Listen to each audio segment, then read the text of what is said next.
Hey guys, I don't know why that just happened with my camera. It just shut itself off and closed down. But I got this 180-degree fitting installed, and I went to do this one, and there was a burr on the AN fitting side.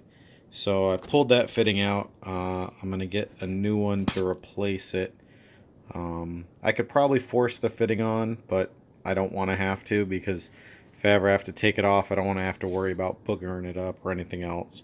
So I grabbed another one of those, and now I am on to the next step, which is the Hux Racing lightweight alternator bracket.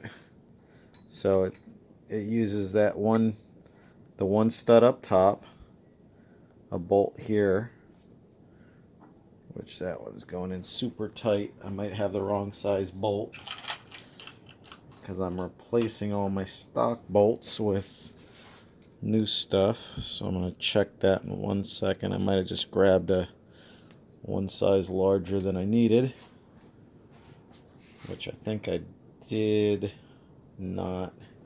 That one's just tight. So let's see, is that the right size? Yeah.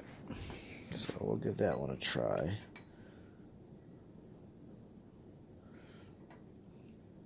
That one just seems tight too.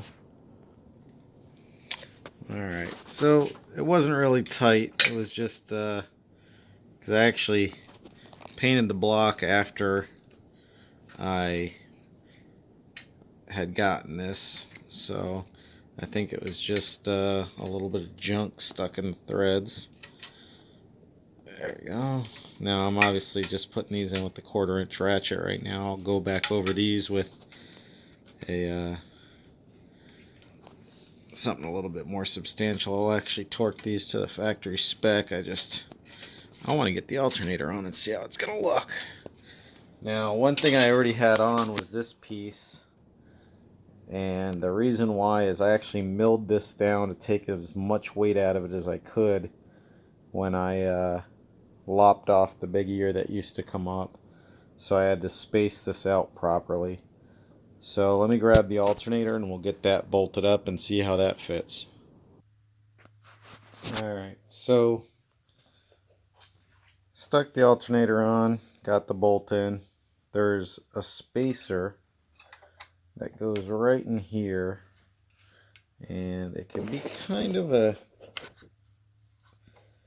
trick. I found if you start with it all the way at the end and then kind of guide the bolt in and get it all set up where you need it, it tends to want to cooperate. So I'm just going to size up a bolt. That should be good. I think this is the size that I'm going to need.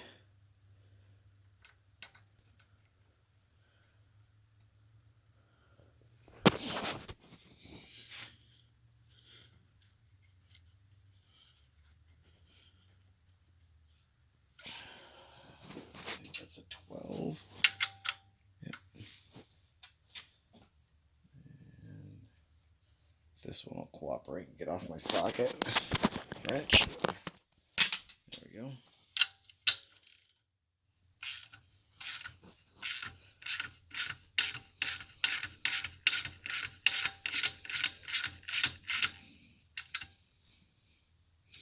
Alright, now that's your adjuster, your tensioner up here. So that'll end up getting loosened and retensioned.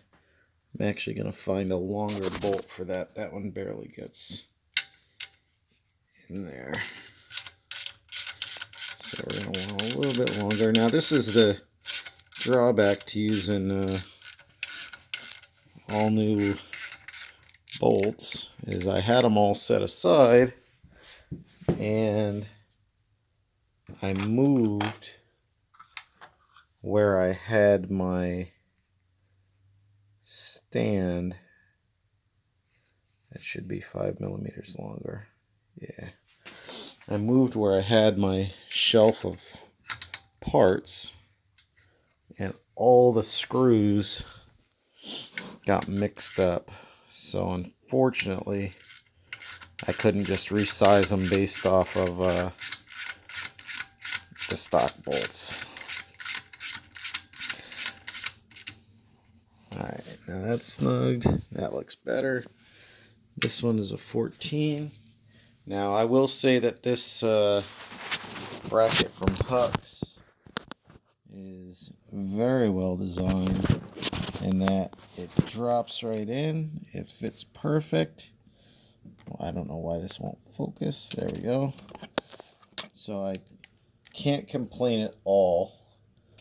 It does exactly what it's supposed to do. It's a good looking piece, and it fits exactly where it needs to. There's no extra wasted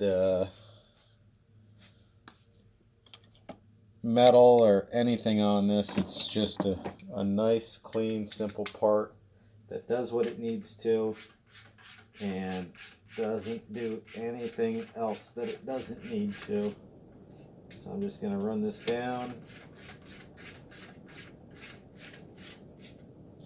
I think this bracket drops something like 14 pounds off the block just from that one bracket. So that's tightened, but these are all in. I'm actually going to take that back off once we're off camera just to torque the block bolts, but I just wanted to show how this all goes on. So pretty nice. I'm super stoked about that. I really like the way Hux really focuses on a minimalist approach with lightweight, strength, and function over just making it look nice. So very happy with that piece. So as you can see, that bolt is now a little bit long. I might actually find a shorter bolt, and it's gonna sound stupid, but because it'll be lighter. So it doesn't interfere with anything. Plenty of clearance with the manifold. With the old bracket on it comes way up here, so it might have hit, but I don't think so. Like where they have this real sharp cut right there on the Racer X, it came over as a square. I actually had to cut that off. So that right there shows some actual mock-up on a block versus trying to make it fit. So very nice. Super happy with that. Good job, Mr. Hux. That is a nice piece. I like it a lot. So I think that's pretty much everything for the install today. I'm actually just going to pop the alternator off real quick and torque these to spec. Then I'll get them back on. Since this fitting didn't work, I couldn't do the line going out. But that's everything that goes on this side of the block, short of putting the fittings in and whatnot. So I think for today we're gonna call that good. Next time I'll go into how to assemble a PTFE line. I'll show how I plan on doing my fuel system, and I think we're getting pretty close to putting the engine back in. I just need to put the fuel tank back in, which I'll do a video with me fighting with that. And then I think we're pretty much done with the engine on the stand. I'm going to drop it off, bolt the flywheel and the clutch assembly on, get the tranny cleaned up, get that bolted on, and get it ready to be pushed under the car. Sorry for having to split this into 2 videos again this week. Like I said, I don't know why my camera quit filming halfway through. But, oh, I'm actually lying. I forgot I ordered a baffle plate for an anti-slosh plate for the oil pan. So I have to actually take the oil pan off. We're going to install that when it gets here. get the oil pan back on, and then it'll be ready to go back in the car. So till next week, when the next project gets started, I will see you then. Just once again, want to give a shout out to ATS, to Hux, to Prime for getting me some parts for this week's episode. Catch you guys later.